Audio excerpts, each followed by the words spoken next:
Ассалому алейкум дӯстон, хуш омадед ба шабакаи мо. Дар ин навор оиди тозатарин ва муҳимтарин хабарҳо аз ҷаҳони ММА гап мезанем. Шумо бошад моро бо лайк ва комментариҳои худ дастгирӣ кунед. Мо бошад наворро оғоз мекунем. дӯстон, қуръони бепул барои шумо. Барои қуръони бепул ба даст овардан аз ширкати шифофармо доруҳои гиёҳӣ харидорӣ кунед ва онҳо ба шумо қуръон ҳадя мекунанд. Шумо метавонед ки аз ширкати шифофармо ҳама намуд доруҳои гиёҳиро бо нархи дастрас ва сифати олӣ харидорӣ кунед. Доруҳо барои хароб ва фарбеҳшавӣ, барои дарди дил, дарди меъда, пастаҳо барои хунукзадагӣ ва қавӣ кардани мардонагӣ, равғани усма, хилба, равғани сиёҳдона барои ҳамаи дардҳо.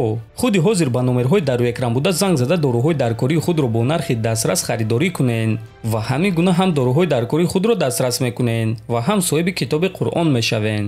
шаби гузашта турнири UFC Fight Night баргузор гардид ки муҳорибаи асосии ин турнир муҳорибаи рейтингӣ дар вазни миёна байни Насруддин Имавов ва Раман Далидзе шуд. ин муҳориба тамоми 5 раунд идома дода ба фоидаи Насруддин ба анҷом расид ва ӯ бо қарори доваро ғалаба ба даст овард. ҳамчунин дар ин турнир дигар муҳорибаҳои шавқовар низ баргузор гардид ва шумо метавонед муҳорибаҳои пурраи турнири имшабаи UFC-ро дар телеграм канали мо Паҳлавон теҷа тамошо кунед. ссилкаи телеграм дар описанияи ҳамин навор.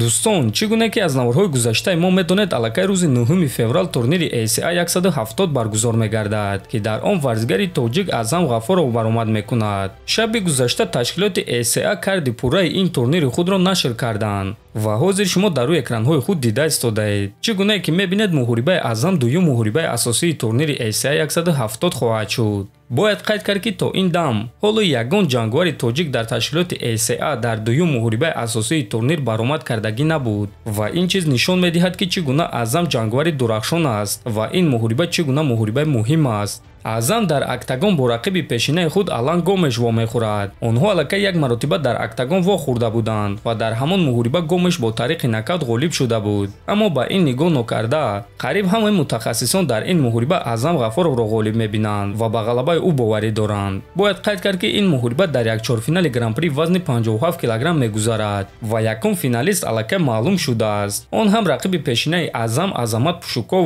аст ва ғолиби муҳорибаи Аъзам ва Гомеш бо Азамат дар финал вохӯрда барои $1 миллион муҳориба мегузаронанд. аз ҳамин сабаб мо ба Аъзам албаттаки бурдборӣ ва ғалабаи дурахшон орзумандем.